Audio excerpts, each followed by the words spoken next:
Hello అండి. అందరికీ నమస్కారం. కథా ప్రాంగణానికి స్వాగతం.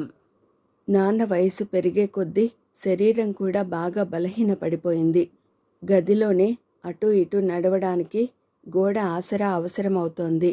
తన చేతులు పడిన చోట గోడ మీద ఆ ముద్రలు పడుతున్నాయి. నా భార్యకు అది చిరాకు. తరచూ నాతో చెబుతోంది. గోడలు మురికిగా కనిపిస్తున్నాయనేది ఆమె కంప్లైంట్.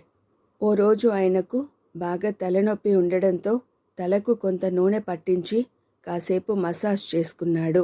అవే చేతులతో గోడను పట్టుకుని నడిచేసరికి ఆ ముద్రలు మరింత స్పష్టంగా పడ్డాయి గోడ మీద. నా భార్య నా మీద అరిచింది. నేను సహనం కోల్పోయి నాన్న మీద అరిచాను. నడిచేటప్పుడు అలా గోడను పట్టుకోకు అని గట్టిగా కేకలేశాను. గాయపడ్డట్టుగా తన కళ్ళు నా వైపు అదోలా చూశాడు. నాకే సిగ్గనిపించింది. ఏం మాట్లాడాలో ఇక తెలియలేదు. ఆ తర్వాత గోడలను పట్టుకుని నడవగా చూడలేదు నేను. ఓ రోజు బ్యాలెన్స్ తప్పి పడిపోయాడు. మంచం మీద పడిపోయాడు. తర్వాత కొన్నాళ్లకే కన్ను మూశాడు. నాలో అదే దోష భావన. ఆ రోజు తను నా వైపు చూసిన చూపు నన్ను వెంటాడుతూనే ఉంది. నన్ను నేను క్షమించుకోలేకపోతున్నా. కొన్నాళ్లకు మా ఇంటికి రంగులు వేయించాలని నిర్ణయించుకున్నాం. పెయింటర్స్ వచ్చారు. తాతను బాగా ప్రేమించే నా కొడుకు నాన్న వదిలేసి వెళ్ళిన ఆ గోడ మీద మాత్రం కొత్త పెయింట్ వేయకుండా అడ్డుకున్నాడు. అరిచాడు. ఆ పెయింటర్స్ సీనియర్లు, క్రియేటివ్ కూడా. మీ తాత చేతి ముద్రలు చెరిగిపోకుండా చూస్తాం.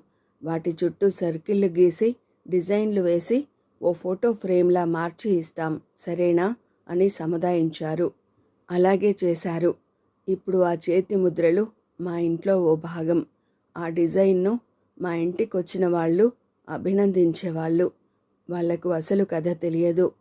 తెలిస్తే నన్ను ఎంత అసహ్యించుకునేవాళ్ళో. కాలం ఆగదు కదా, వేగంగా తిరుగుతూనే ఉంది. నాకు వయసు మీద పడింది. శరీరం నా అదుపులో ఉండడం లేదు కొన్నిసార్లు. నాకిప్పుడు అదే గోడ ఆసరా కావలసి వస్తోంది.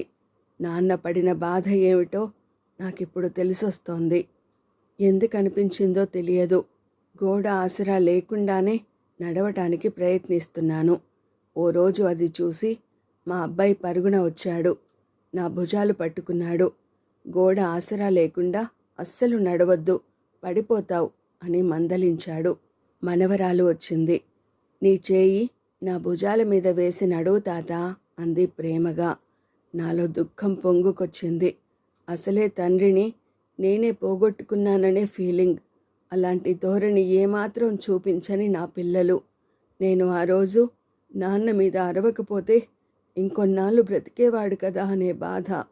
నా మనవరాలు మెల్లిగా నన్ను నడిపించుకు వెళ్ళి సోఫాలో కూర్చోబెట్టింది. తన డ్రాయింగ్ బుక్ తీసి చూపించింది. గదిలోని గోడ మీది నాన్న చేతి ముద్రలనే ఆమె డ్రాయింగ్ బుక్లో గీసింది.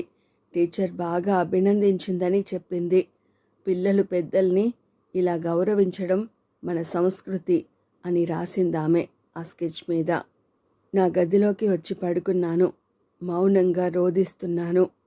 నన్ను వదిలి వెళ్ళిపోయిన నాన్నను క్షమించమని పదే పదే ప్రార్థిస్తున్నాను. తర్వాత మెల్లగా నిద్ర పట్టేసింది. ఏమో తర్వాత ఏమైందో నాకు తెలియదు. నా ఆత్మ నాన్న వైపే వేగంగా పయనిస్తున్నట్టే ఉంది. ఇది ఓ మిత్రుడు పంపించిన ఇంగ్లీష్ పోస్టుకు తెలుగు అనువాదం. ఇది రాసిన వారికి, అనువాదం చేసిన వారికి ధన్యవాదాలు. Thank you.